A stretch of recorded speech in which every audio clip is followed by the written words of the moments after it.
Hello. Hi, how are you? Nice to see you. You too. So back by popular demand, we're talking to you again. Thanks for coming on. Sure, thanks for having me. Yeah, so I'm going to just read your bio again in case people weren't here last time, and then talk about some of the different aspects of um, equity and sleep. And I also wanted to post in the chat that article, Atlantic article. So let me also do that in case people are interested in checking it out while we're talking.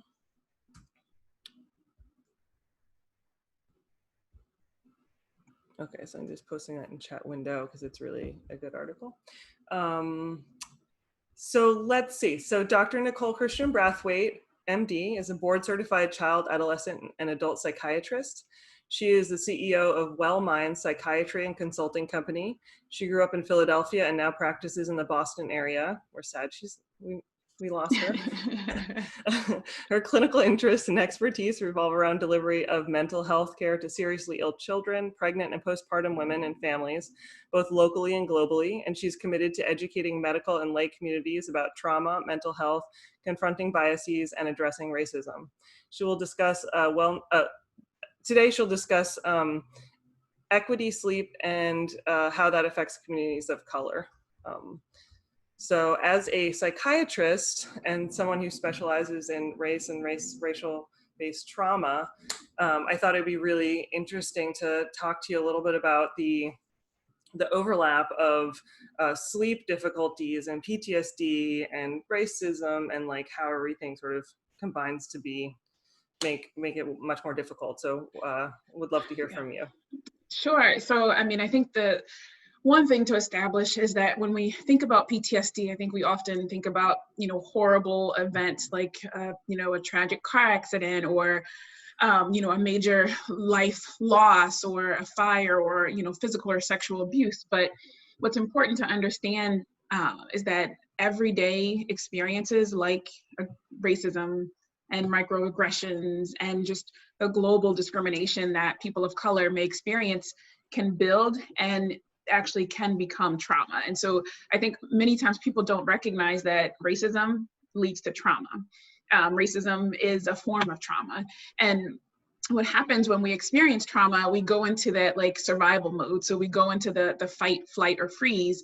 And often when we think about survival mode, it makes sense because when you're in survival mode, you're focused on surviving. You're not using the higher functioning parts of your brain, and all of your energy is focused on staying alert and being at high alert and being aroused so that you can react in a moment's notice.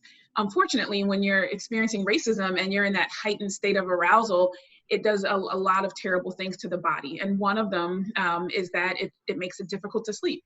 Because if your body feels that it's constantly in danger, you're not able to go into that deep sleep where you have that restorative sleep because your body feels like it's in danger. So it needs to remain in that hyper aroused state. And so, if you add on top of that environmental stressors like living in a community that may not feel safe or living in a community that has purposely been put in places where there's a lot of noise or where there's a lot of police presence, and so for various reasons your environment may not feel safe. Your mind may be racing because of all the experiences that you've had to deal with for the day, and you're at a heightened state of arousal because of all of the discrimination and racism, and so that combination can lead to really disrupted sleep. Mm-hmm, mm-hmm.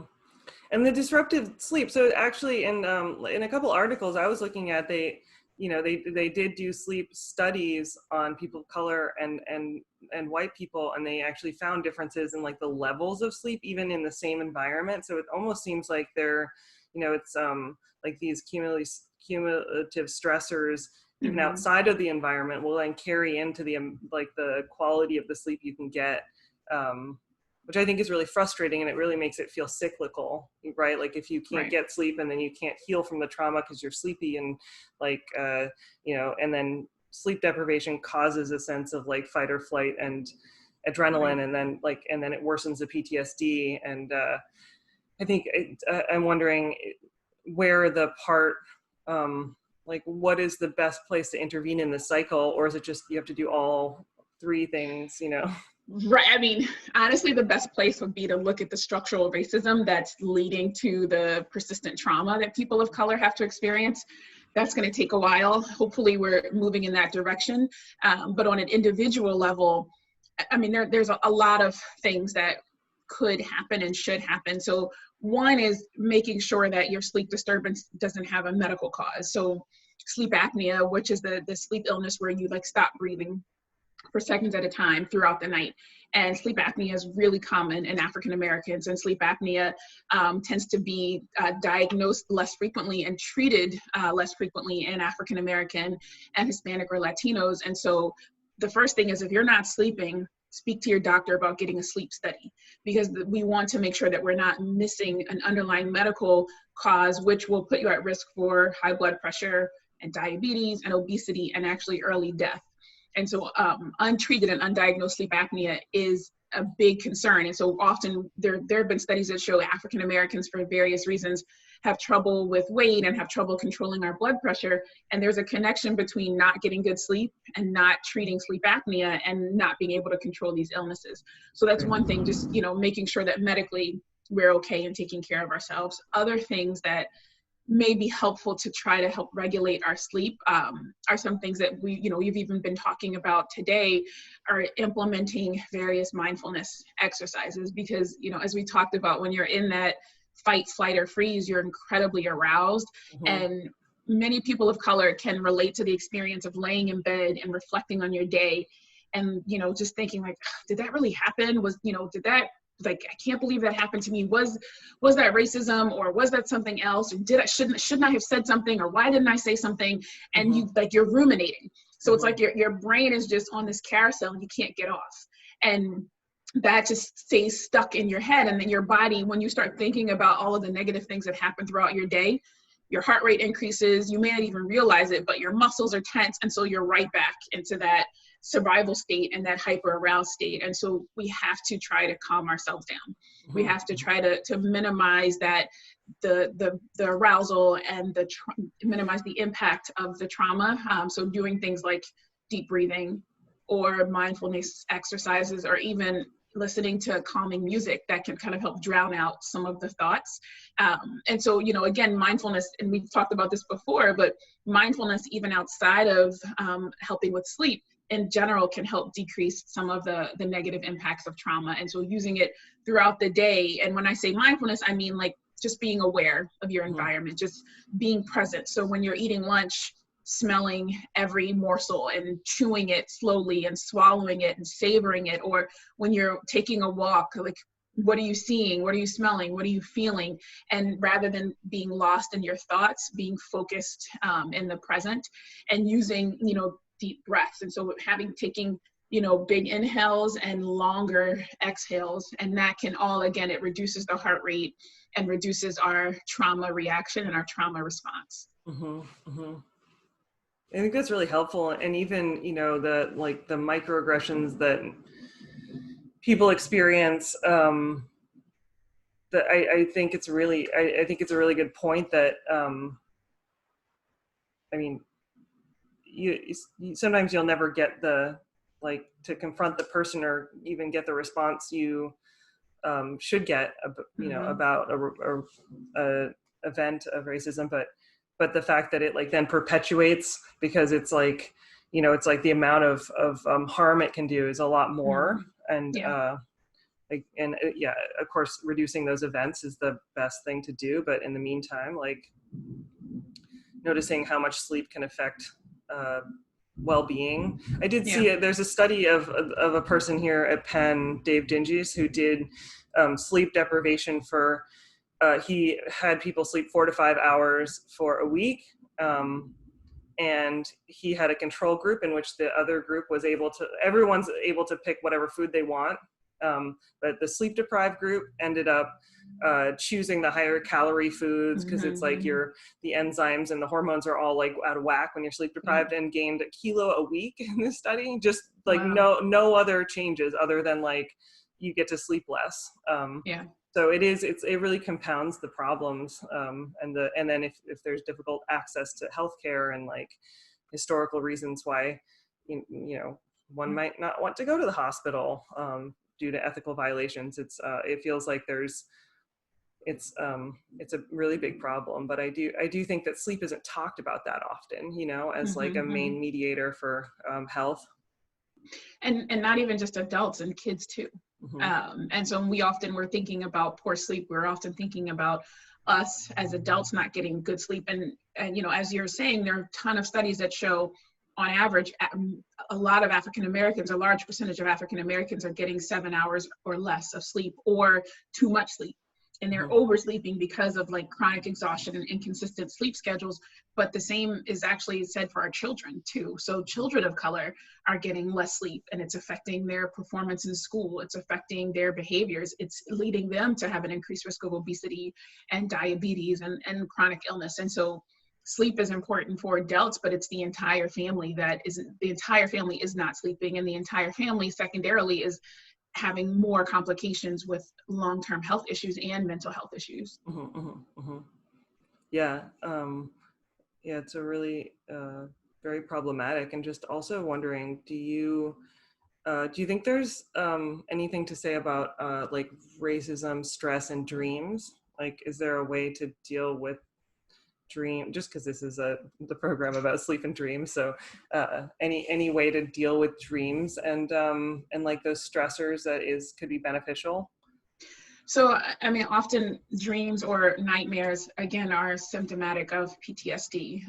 And sleep is both a cause of mental health problems and also a symptom of mental health problems. And along with inconsistent sleep, either trouble sleep initiation, so trouble falling asleep, or staying asleep throughout the night, is also associated with depression, anxiety, PTSD. And so when people have nightmares, often, again, it is connected to some form of trauma or mental health problem. And I always ask all of my patients, how are you sleeping? Because that often lets me know how they're doing. If they're up all night, or they can't fall asleep, or they can't stay asleep, either because just they can't quiet their mind, or because they're too afraid to sleep due to nightmares, then that's something that we have to address. I don't interpret dreams, so I don't have that skill, but I do recommend that people go to therapy. I think often when we think about nightmares and trauma, we think that the nightmares have to be about the trauma, but that's not the case. Just having more nightmares is connected to PTSD. It doesn't have to be about anything specific. Just being in a constant state of fear leads your mind to having these negative thoughts and having these negative nightmares. And so going into therapy, because obviously there's a lot that needs to be processed there. If you're perpetually having these nightmares that are waking you up or leading you to not having restful sleep, or you're afraid to go to sleep because you're afraid of the nightmares, then there's a deep level of trauma and pain that needs to be addressed, both in therapy, but then also potentially coming to a psychiatrist, because sometimes doing mindfulness and using music and going to therapy and exercising during the day and not drinking after a certain time, so we can do all of those behavioral things. And if that's not enough, then it may be more than that. Then this may be clinical depression. And this may be PTSD that's so severe that you need to have treatment, psychiatric treatment for it. Yeah, I think that's really important. And for someone who's never been to therapy, so does someone have to have a diagnosed mental health illness to benefit from therapy? No, I mean, if I had it my way, everyone would be in therapy. Me too. I mean, why not? Like, you have. It's a leading question, Right, exactly. Who needs therapy, Nicole? Everyone. But, why you have 40, 45 minutes up to an hour dedicated to you. No one else is in the room. So your therapist, their only focus is on supporting you. Very few people get that time ever.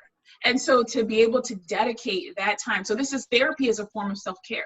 Yeah. Right. So dedicating that time to yourself, to focus on you, to focus on your pain, your hurt, or your joy.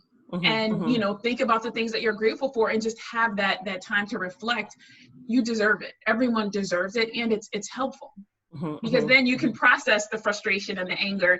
And hopefully when you go home, it doesn't come out in other ways, or you don't take it out on yourself or your family or your friends. Right. And also it's a person that's not, I think, so I'm in training to be a psychoanalyst, and we all have to go through psychoanalysis to be trained, which means I go to a therapist 4 times a week for years, for an hour each time. So it's a lot.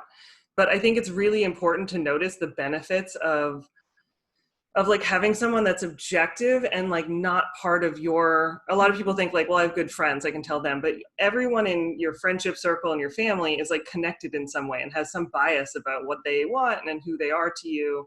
But having a person that's totally outside all of your friend group, all of your like your family, and someone who like the information they get stays with them, it's amazingly beneficial, I think, to everyone. Yeah. And even, just thinking of, I often talk to my patients about when they're having relationship difficulties, and they'll tell a friend or family, oh, my partner was horrible, or she or he did something terrible, and then you make up, but that friend is still holding on to that grudge, and you can't take that back. Well, your therapist can hold that without necessarily holding the grudge, and so it just keeps the relationships healthier and keeps your friends out of it. That's a great point. Yeah, totally. Awesome. Well, it's great. It was great to have you. Anything else that you think is important to talk about? We're going to post the articles that were mentioned and some other resources for people who want to read more. But I think it's a super important topic, and it's great to have you back. And I hope that we'll keep having you, because I feel like every time there's a discussion, it's like, whoa, blows my mind. So many things I didn't think about. No, thank you for having me. I think that just the most important thing is sleep is crucial for everyone, for teens, for kids, for adults. And if you're not sleeping, you really need to sit down and think about why, and start talking to your primary care provider about what you can do to change that. Because, racial disparities already put African Americans and Latinos at greater risk for heart disease and diabetes and obesity, all the things that are leading to greater mortality with COVID, and sleep is one of those things that can increase that risk. And so we have to intervene at multiple different levels to try to reduce these disparities. And sleep is one way where we can really try to work on that. Yeah, definitely. Thank you. Yeah, absolutely. Thank you for having me.